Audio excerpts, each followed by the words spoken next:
Программа «Актуальное интервью», в студии Иван Лазаренко. Здравствуйте.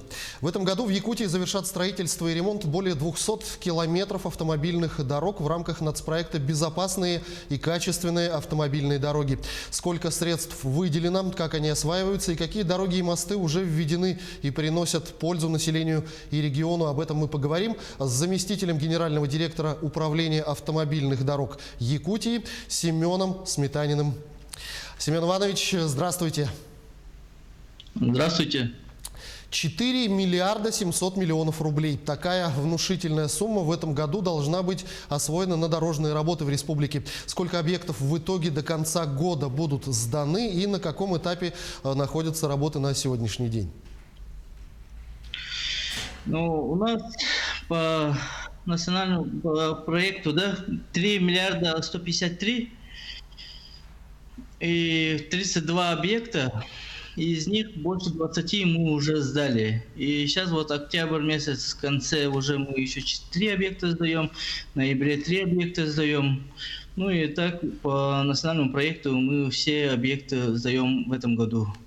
У нас по плану все работы пока идут, но отставания, конечно, есть, но в основном работа выполняется в срок.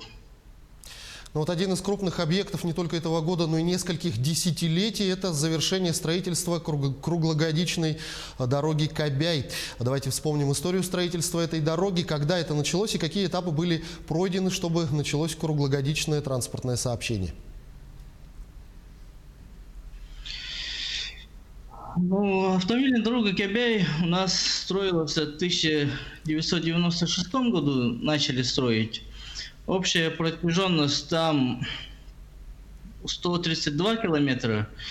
И начали строить в 1996 году. Заказчиком был Департамент автомобильных дорог Республики Саха-Якутия, агентство дорожной службы было, дирекция по строительству автомобильной дороги была. И с 2011 года по 2020 год, сейчас, который заканчивает, заказчиком был наше управление автомобильных дорог Республики Саха-Якутия. И, в общем, мы построили с 1996 года больше 132 километров и 3 мостовых перехода построили там. Это самый большой мост у нас получается в этом году мы построили. Это мост через речку Тюгене общей протяженностью 106 метров 99 сантиметров, почти 107 метров. И еще через речку Джиктуене было Бескёле, и река там Кенгрэх был тоже близ Бескёля была. Там мостовой переход, там труба лежит. Дорога строилась довольно долго, но темпы ускорились именно в последние 2 года. Какие решения были приняты, из-за чего этот процесс убыстрился так серьезно?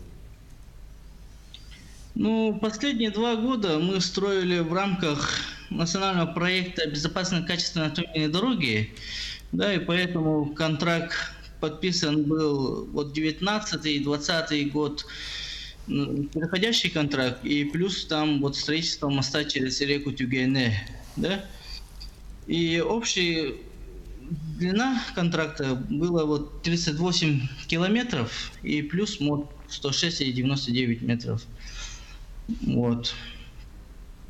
Этот дорожный объект, как строительство этой дороги отличалось от строительства других дорог на территории республики? Были какие-то уникальные особенности?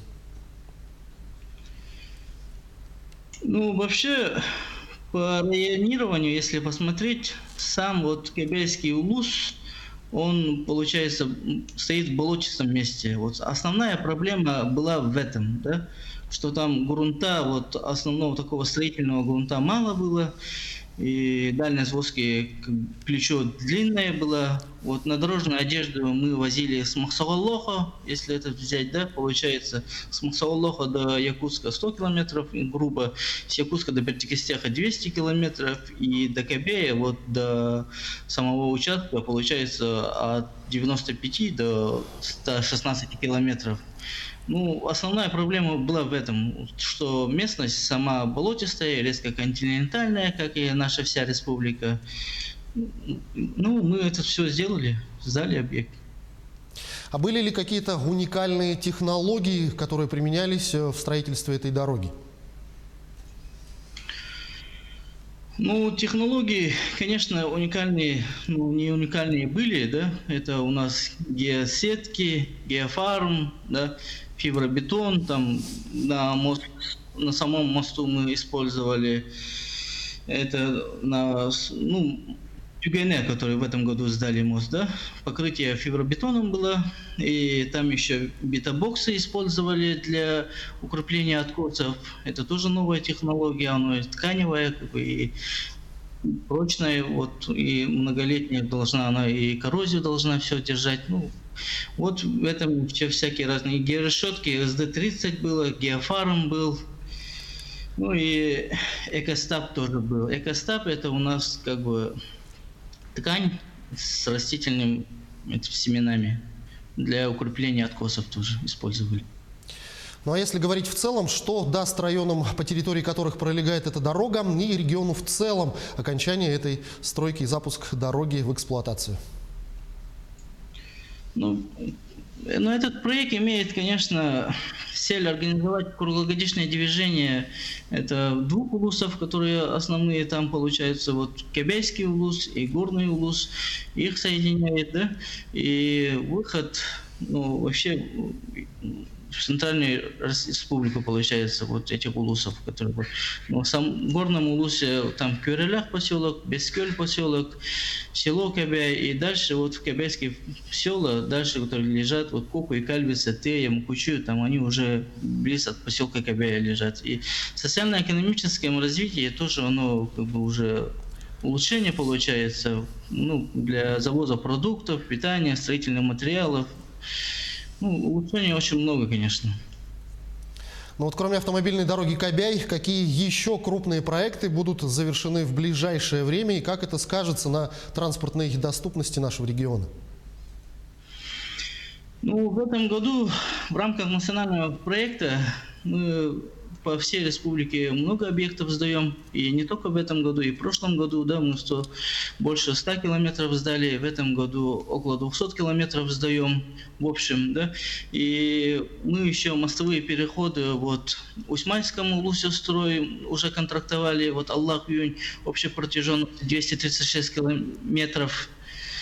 И еще у нас строительство идет в Аймеконском улусе, мостовой переход тоже общей протяженности около 200 метров.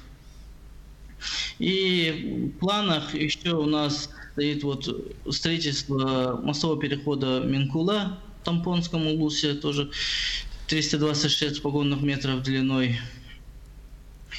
Ну, такие улучшения, конечно, идут. В этом году мы еще вот построили мост, ну, строительство ведем и должны вести мостовой переход без названия в Мирнинском районе на автомобильной дороге Анабар. И еще в Амге сдали через речку Бере. Ну, такие ремонты идут и по всей республике. Вот нас, вот ремонт заканчиваем уже в Бугуньяхтахе, асфальтирование уже закончили, да? 59-й, 62-й километр сдали. Намсах тоже асфальтирование закончили, сдали. В Мигрантангаласском улусе тоже 5 километров асфальтирования сделали. Ну, такие объекты, если перечислять, то много, да. Вот в Тампонском улусе Джабари-Кихая, Хандага тоже 3 километра, 8 сдали. Но строительство было у нас. Ну что ж, Семен Иванович, я благодарю вас за эту беседу. Спасибо, что ответили на наши вопросы. Всего вам доброго. Всего доброго.